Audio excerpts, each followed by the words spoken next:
the A-18.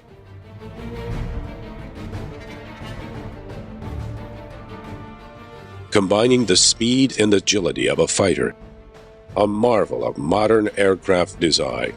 It's every pilot's dream to fly one. From a training field to the carrier deck, the A-18 has seized center stage as the world's elite strike fighter, the backbone of carrier-based aviation. Every day, in the skies over hostile territory, squadrons of F-18s are on the prowl. This is the front line, where the F-18 excels. Striking targets in support of troops on the ground and tracking the horizon for enemy fighters. These jets project power from thousands of feet in the air, and their reach extends to almost anywhere on the planet.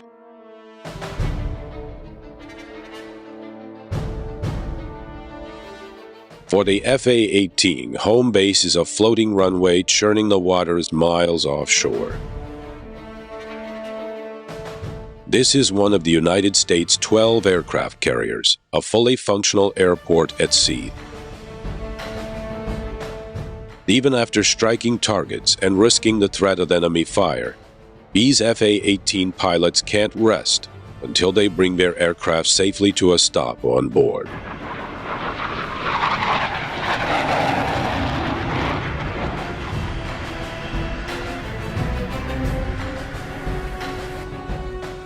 A carrier air wing is made up of more than just fighter jets. Each of the 80-plus planes on board carries out a specific task. S-3 Vikings for refueling and sub-hunting, E-2C Hawkeyes for reconnaissance, EA-6B Prowlers for jamming enemy electronics, and HH-60 Seahawk helicopters for shuttling people and materials. All these aircraft and the carrier itself are focused on one objective: forward force projection.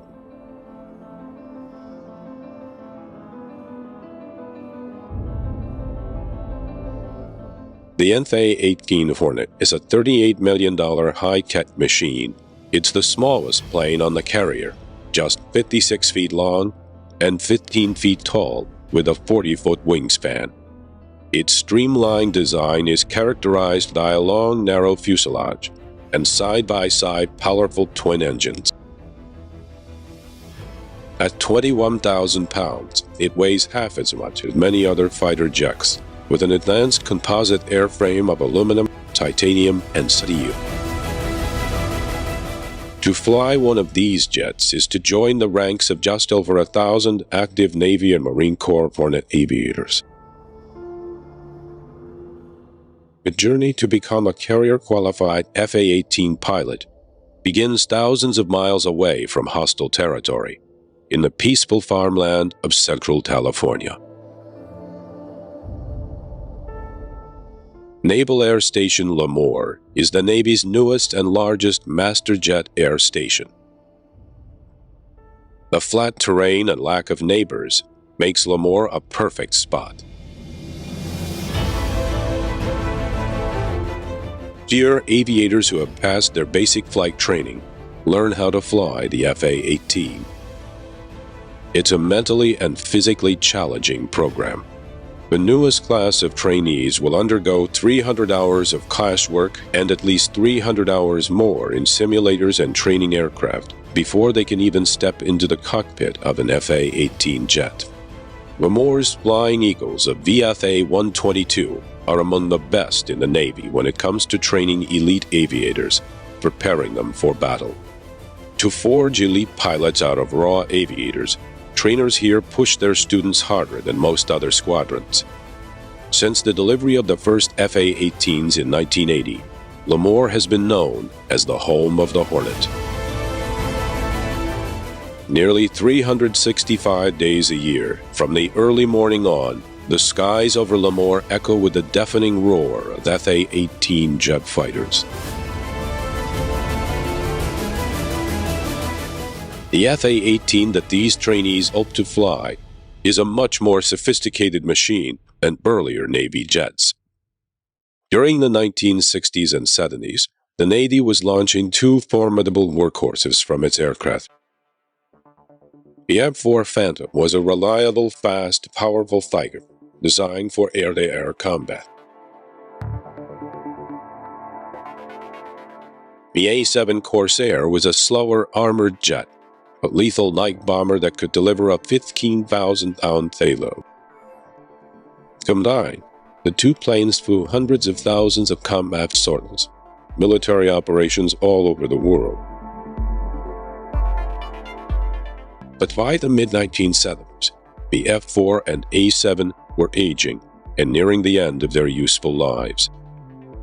The Navy needed newer, higher-tech aircraft able to handle the demands of modern warfare.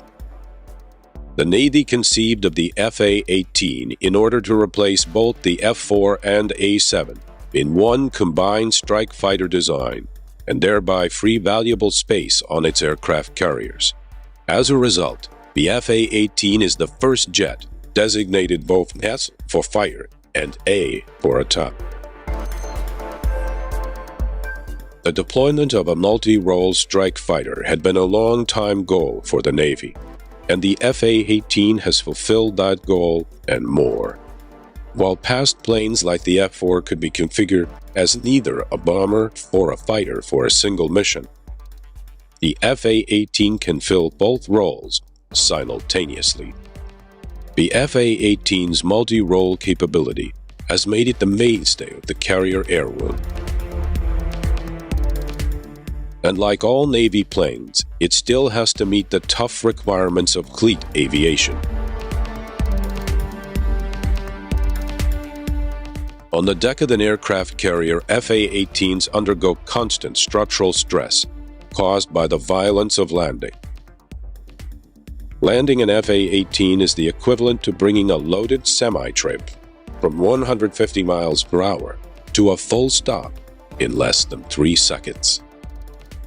The F-18 is also built to sustain a punishing takeoff.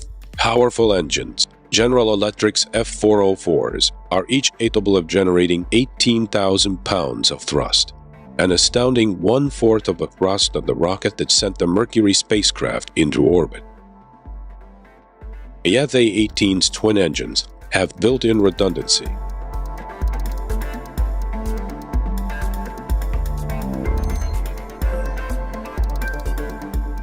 Despite all the extra weight needed to land, launch, and keep the F-18 aloft, its power and small size make it the most maneuverable aircraft in the Navy's airborne arsenal.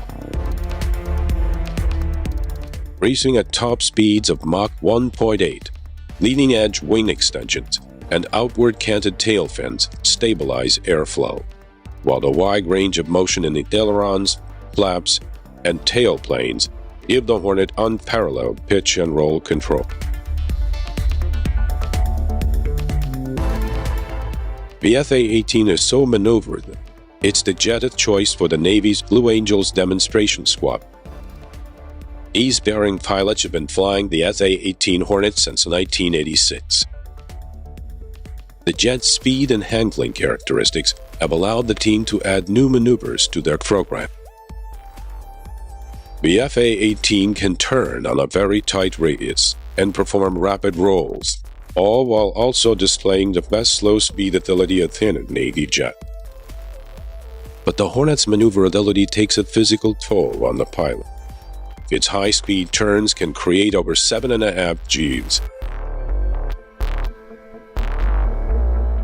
Under this stress, the average pilot feels almost 1,500 pounds of downward pressure on his body. To prepare for the rigors of flying an F-18, pilots at Lemoore Naval Air Station undergo intense training. One of the most grueling stages takes place in the centrifuge. To maintain control during the most difficult maneuvers, the F-18 contains a computer-assisted fly-by-wire system. Some pilots say it makes operating a plane more like a video game than traditional flying, but its impact on safety and handling is very real. If the pilot does lapse into G-lock during a maneuver, the F-18's flight system takes over, automatically leveling out the jet's path through the air.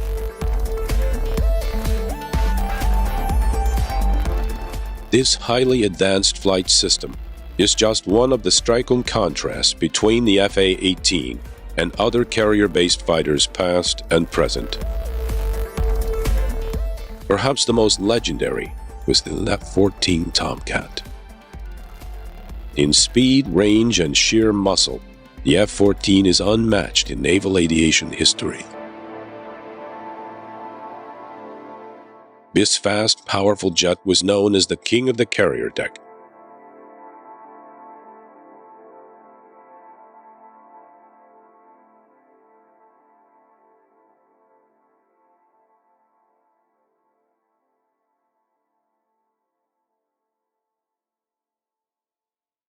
Compared to the Tomcat, the smaller, leaner Hornet almost looks fragile.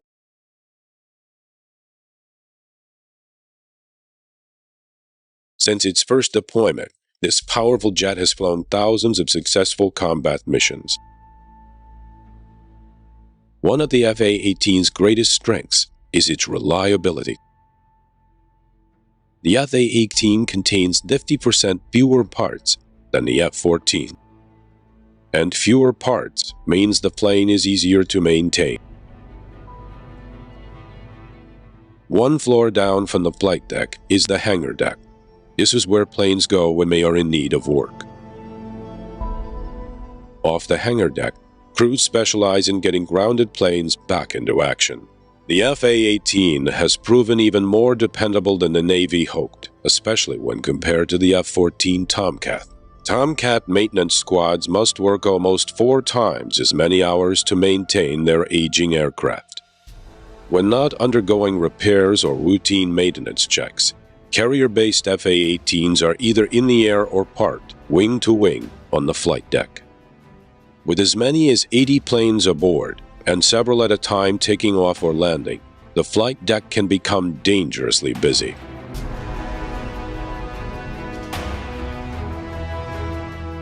F-A-18 pilots rely on experienced flight deck operators to move their planes from one spot to the next. With the amount of activity on the flight deck, pilots and personnel have to be under constant alert. With all the heavy moving parts, one wrong turn can spell disaster. F-A-18 pilots have to make sure they're constantly on the same page with their operators, communicating with them using a strict system of signals. To make room on the crowded deck, all naval planes, including the F-A-18, are designed to take up as little space as possible. With $38 million worth of machine under their control, the operators gently ease the F-A-18s into their spots. Once in place, another crew chocks the wheels and chains down the plane. They're all following a well-ordered parking plan, a plan monitored just off the flight deck.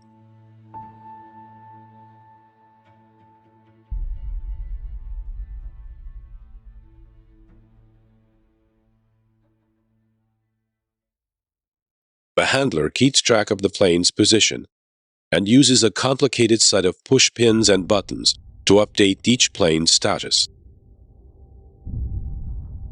The aircraft templates are exactly to scale, even down to the area a helicopter's props take up when spinning. Precision like this is essential, as the slightest miscalculation in timing or aircraft size could cause a deadly mishap. One of the most important jobs is to monitor when a jet is low on fuel. Before an F-A-18 can be cleared for launch by the handler, its tanks have to be filled. Fueling and defueling the jets is a specialized task handled by a meticulously trained crew. And they're kept busy with the F-A-18s, which consume massive amounts of fuel, also known as JP-5. One criticism of the F-A-18 is that it has a relatively small onboard fuel capacity of 1,600 gallons. To increase its range, it can carry 3 external tanks. Including its internal tanks, the F-A-18 carries roughly 2,500 gallons of JP-5. On a regular patrol, it can use almost all its fuel, in just an hour and 45 minutes.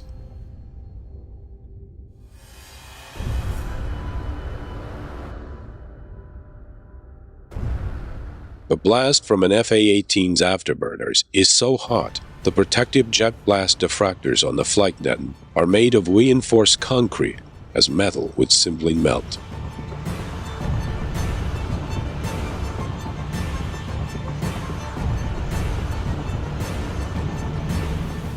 To keep the F-A-18's hungry engines well fed, the carrier needs to keep a large supply of JP-5 on hand. There's so much fuel on board, it serves as ballast to steady the ship and keep the flight deck level.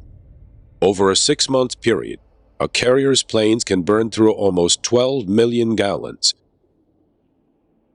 To keep the jets fully fueled, the carrier rendezvous with a supply ship every 7 to 10 days. Fully fueled and operational, a carrier's F-A-18 squadrons can fly over 100 sortings per day.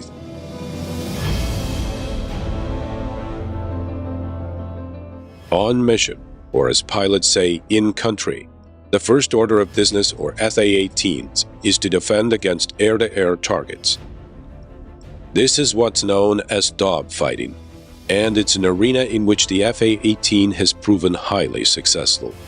Close combat is a modern duel to the death, and dogfight training is among the most intense phases of learning how to fly the F-A-18. The dogfighting stage marks roughly the halfway point in F-A-18 training, combining what trainees learned in class with high-G maneuvering. This is also the time when new pilots first challenge their instructors. Their game faces on, teacher and student prepare to square off. Before takeoff, the pilots personally ensure their jets are in working order. For the high-speed maneuvers of dogfight, pilots need to be certain their jet will perform flawlessly under even the heaviest G-forces. All flaps, ailerons, and stabilizers are tested. The dogfighters taxi out, and the duel begins.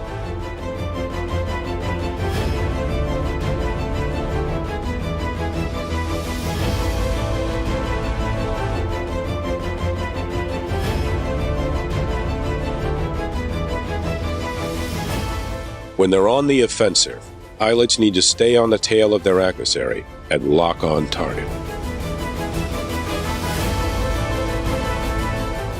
Offensive maneuvering requires severe G-turns and sudden escape modes.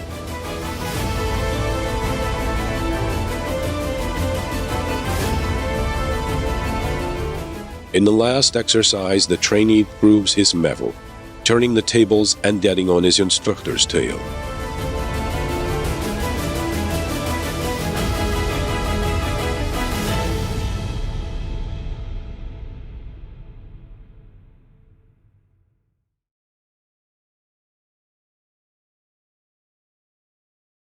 Among the F-A-18's most lethal air-to-air weapons is the Raytheon AMRAAM, or Advanced Medium-Range Air-to-Air Missile. Pilots fire and sometimes even steer these weapons from the F-A-18's cockpit. What makes these weapon systems all the more lethal is a cockpit design with a heads-up display that allows the pilot to perform many functions without looking down. And almost every task a pilot needs to perform can be done without having to take his hands off the controls. With the F-A-18's advanced cockpit design and fly-by-wire control system, the pilot has more flexibility than in any other Navy jet.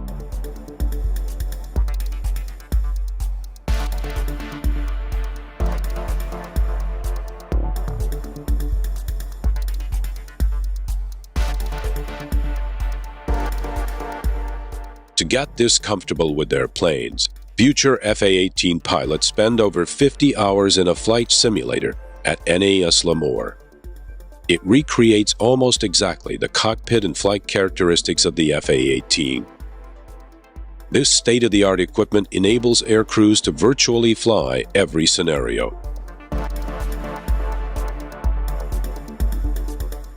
The final test that future Hornet pilots face in the simulator prepares them for one of the most difficult tasks in naval aviation.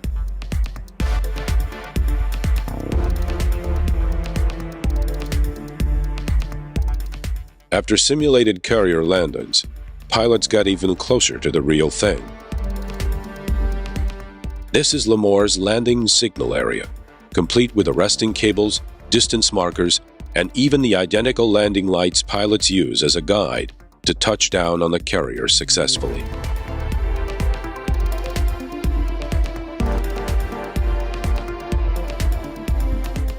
The runway at Lemoire's Reeves Field stretches for 13,500 feet, giving pilots plenty of landing room.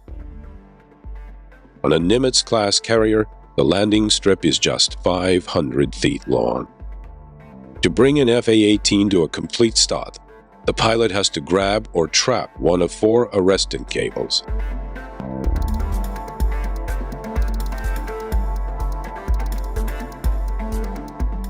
Without some sort of arresting device, the jet would skid right off. Dropping 800 feet in just 15 seconds, pilots have to keep the plane's nose up and maintain the correct attitude or angle of descent. Flying in at a minimum of 150 knots to avoid engine stall.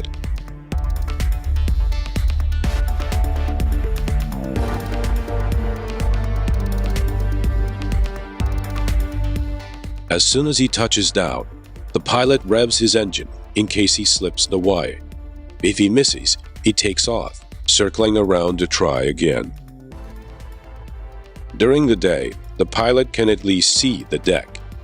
At night, the carrier turns off all but a few lights to avoid becoming an easy target for enemies.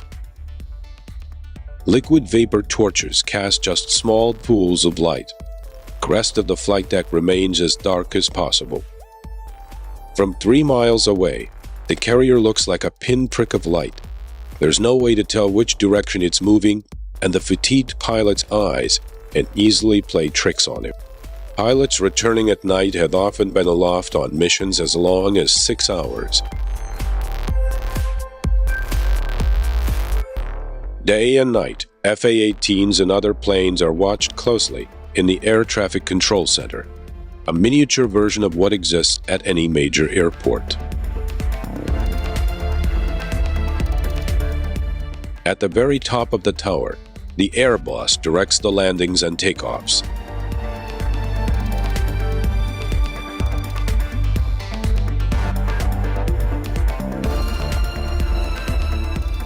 His assistant, the mini-boss, oversees the front, where the 2 most active catapults are. All information about the carrier's F-18s from launch to landing goes through the air boss. It's his job to deal with information, occasionally jotting notes on the wall and windows to keep it straight. He then relays the critical information to wherever it needs to go.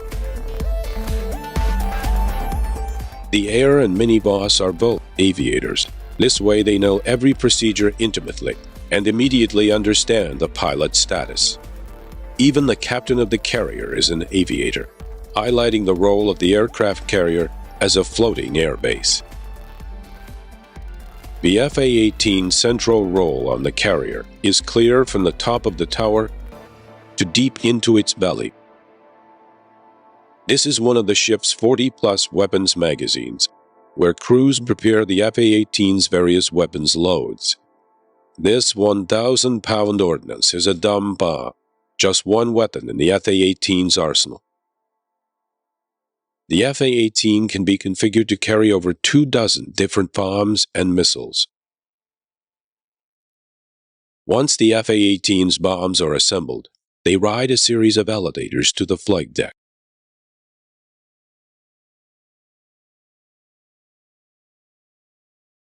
Here, the ordnance comes under the control of weapons inspectors. They wheel the bombs over by hand before attaching them to the F-18's pylons. For all the high-tech gadgetry surrounding the F-18, some tasks still come down to raw muscle power. Although the bomb is not yet armed, it does contain almost 1,000 pounds of explosives. In past carrier disasters, fires had ignited the aviation fuel, which then set off the bombs. Today's bombs had extra insulation so that they can withstand short periods of extreme heat or fire. The last step is to add the fuse. The final arming of the bomb takes place only after the plane takes off. From inside the F-18 cockpit, pilots throw a switch, activating them. Dumb bombs are just a small part of the F-18 strike-ready arsenal. For precise ground support, they include the latest laser and GPS-guided weapons. One of the F-18's most lethal air-to-ground weapons is the JSOW. A large precision strike weapon, the JSOW affixes to the F-18's middle wing weapons station. Once launched, it releases two wing structures that allow the missile to glide toward its target. Skimming just a few feet above the ground, the JSOW releases powerful cluster bombs that can destroy multiple targets in one strike. Equally lethal, but with different capabilities, is the HAR, or High-Speed Anti-Radiation Missile, as well as a host of guided and unguided bombs.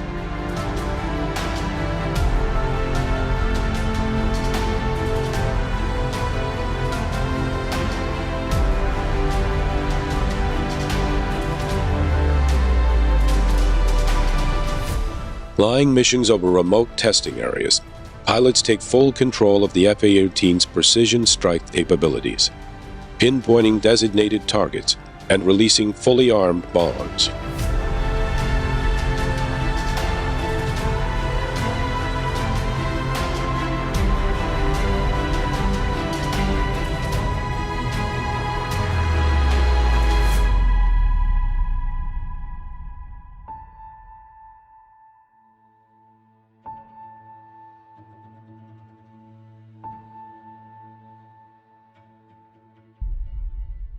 What makes the F-18's weapons so lethal is the latest in targeting technology. Courier-based Hornet squadrons increasingly employ deadly accurate infrared systems. F-18s also track targets using highly advanced radar technology, housed in the nose of the planes. These unique systems allow the pilot to switch between air-to-air and air-to-ground modes with a push of a button. Integrated into an electronic network, the F-18 takes on a central role in frontline operations. Through satellite data link, the radar, map, and weapons displays of the F-18 cockpit can be seen by fellow aircrew, as well as commanding officers in the carrier strike group.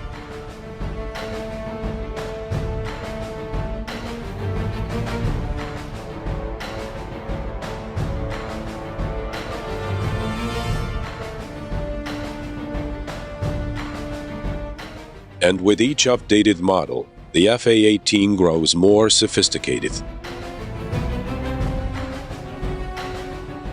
At Lemoore, the latest class has spent 9 months preparing for battle. As they set out for the fleet, the most recent graduates take control of the next generation of F-18.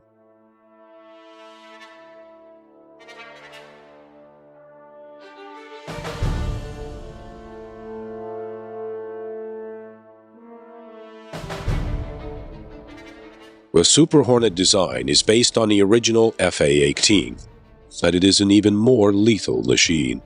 The Super Hornet is being modified to fill almost every role on the carrier, from electronic jamming to refueling. The carrier air wing of the future will be made up of a lethal and effective team. The F-18 will be defending the skies for decades into the future.